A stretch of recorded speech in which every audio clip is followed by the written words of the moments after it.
बताएंगे वैदिक वाङ्मय में स्वस्थ एवं सुखी जीवन के स्वर्णिम सूत्र। आप अपने को स्वस्थ कैसे रख सकते हैं, अपना जीवन सुखी कैसे रख सकते हैं, वेदों में बहुत अच्छे अच्छे स्वास्थ्य के ऐसे स्वर्णिम सूत्र हैं, उनको हमने खोज करके इसमें रखा है।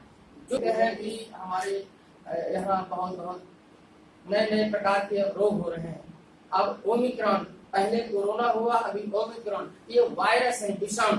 इन विषाणुओं को खत्म करने के लिए वेद में और अपने को स्वस्थ रखने के लिए हमको एक जीवन शैली अपनानी पड़ेगी, और उसके लिए वेद ने हमको दिया है, सूत्र दिया है। तो उसमें सबसे पहली बात तो हम सभी जानते हैं, यजुर्वेद में शिव संकल्प सूक्त है, जिसमें आप पढ़ेंगे ये है कि तन्मे मनः शिव संकल्पमस्तु शिवम कल्याण। शिव क्या है, मन को सबसे पहले, एक तो ये मनोविज्ञान है, मनोचिकित्सा है, मनस चिकित्सा अर्थात मन की जो है, मन को हमें सदा प्रसन्न चेतसो ह्यासु बुद्धि पर्यव तिष्ठति, भगवान श्री कृष्ण ने गीता में इसी बात को कहा। तो ये जितना भी शिव संकल्प सूत्र है, मन के ऊपर है कि हमें मन को, ये मनोविज्ञान जिसे मनस चिकित्सा है, मन की चिकित्सा, तो मन से हमें कभी भी किसी के लिए द्वेष भाव नहीं रखना है, क्योंकि अगर आपने गलत भाव रखे, विचार रखे, वो आपको ही दुखी करेंगे, आपके ही स्वास्थ्य को बिगाड़ेंगे। इसलिए क्या है, श्रृणुया भद्रं करने भी श्रृणुयाम देवा भद्रं पश्येमाक्षभिर्जजत्राः। ये हम क्यों स्वस्तिवाचन में यही कहते हैं, हम भद्र जो है कल्याणकारी ही चीज जो है सुने, उसे ही बोले, उसे ही ऐसा ही कल्याण ही विचार करें, तो विश्व के कल्याण के, हम तो जो है विश्व के कल्याण के बारे में वेद हमारा जो है कहता, सर्वे भवन्तु सुखिनः सर्वे सन्तु निरामया। इसलिए जो भारत की जो वैक्सीन आई, तो प्रधानमंत्री जी ने उसमें सर्वे सन्तु निरामया ये लिखवाया। इससे आरोग्य में, इसका मतलब यह है कि भारतीय संस्कृति का जो हमारा एक मूल था, उसको भी उन्होंने आगे किया। अब इसमें एक सूत्र वाचम वदत भद्रया, एक सूत्र है वेद का वाचम वदत भद्रया, अर्थात भद्र, आप देखें जो हम भद्र भाव से, कल्याण भाव से ऐसी वाणी हमको बोलना है दूसरे के लिए, जहाँ सर्वत्र जो है कल्याण ही प्रसारित हो जाए। यथेमाम वाचम कल्याणी मावदानि जनेभ्यः,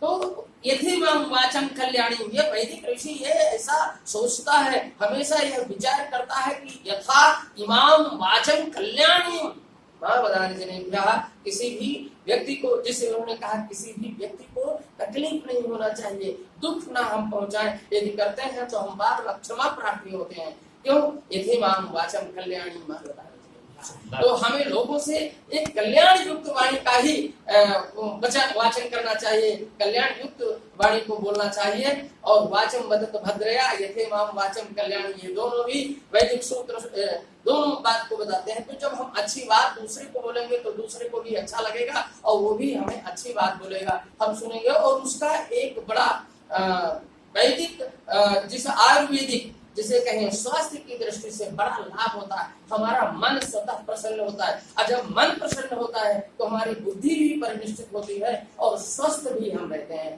कोई भी रोग हमारे सामने नहीं आते। हमारी जो इम्यून सिस्टम है बॉडी का, वो इससे भी बिना कुछ खाए पिए, इससे भी जब व्यक्ति अवसादग्रस्त हो जाता है, मन में खिन्नता आ जाती है, तो आप देखें चाहे वो कुछ भी खाता पीता रहे, लेकिन वो दिनों दिन उसका ह्रास होता है स्वास्थ्य का। तो सबसे बड़ी बात ये चिकित्सा जो मनोविज्ञान है, ये भी वेद से जो है हमारे है। इन सूत्रों के साथ में ये कहूंगा कि ये शुक्ल यजुर्वेद का ही अंतिम अध्याय, संहिता का 40वां अध्याय ईशावास्योपनिषद के नाम से है। आप जानते हैं कि उपनिषद अंतिम है, तो उसका दूसरा जो मंत्र है, पहला तो ईशावास्यमिदं सर्वं यत्किंचित् जगत्यां जगत् तेन त्यक्तेन भुञ्जीथा मा गतस्य सुद्धनम।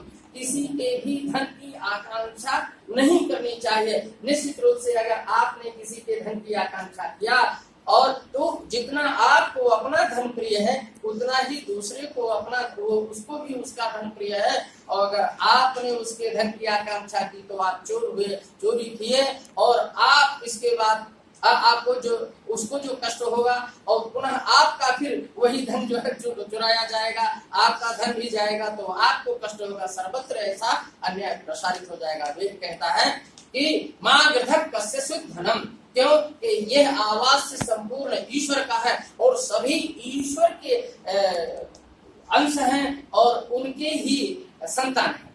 तो उनका सब का चिंता मम जीवने यदि हरि विश्वम्भरो गीयते नो चेदर्भक जीवनाय जनने स्तम्यम कथम नर्ववे। ऐसा कहा नीतिकार ने कि सबसे बड़ा जो है कौन है, वह ईश्वर ही रचनाकार। क्यों? वो माँ से भी, माँ के स्तन में दूध कैसे आता, पहले नहीं रहता, जैसे ही बच्चा पैदा हो जाता है वैसे तो इसका नाम उसका विश्वम्भर जी, विश्वम्भरा जो विश्व का भारण पोषण करने वाला है वो ईश्वर है, विश्वम्भर है, वो उसने सबको पैदा किया है, आपको हमको सबको पैदा किया है, तो उसने सबकी चिंता किया है उस और सबका पेट भरण करेगा, क्योंकि वो परम पिता परमेश्वर है, ब्रह्म है। अब वेद की जो बात है, मैंने कहा वेदनम वेदहा भावे घई प्रत्यय होगा, वेद ज्ञाने से, तो ज्ञान स्वरूप है और शिव वेद शिव शिवो वेदहा। आप देखें शिव जो स्वयं वेद है, वेद ही शिव है, वेद स्वरूपम नमामि शमीशान निर्वाण रूपम विभुम व्यापकम ब्रह्म वेद स्वरूपम। तो वेद का स्वरूप अगर वेद को जानना है तो भगवान शिव को जानिए, अगर शिव की आराधना इच्छित फल शिव आराधे, अगर लही न कोटि जोग जब साधे, अगर भगवान शिव की प्रसन्नता हो गई, कृपा हो गई, तो अलौकिक ज्ञान ज्ञान विच्छेद तुषं करा।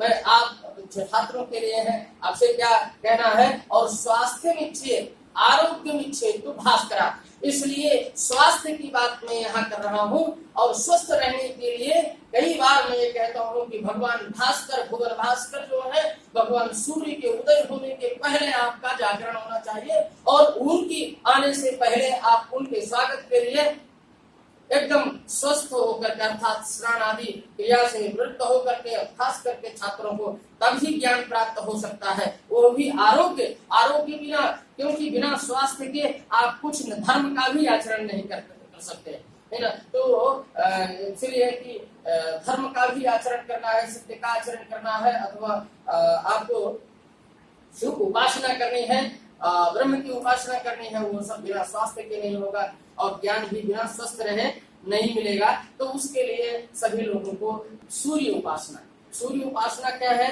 जो द्वादश सूर्य नमस्कार, योग में सूर्य नमस्कार हमारे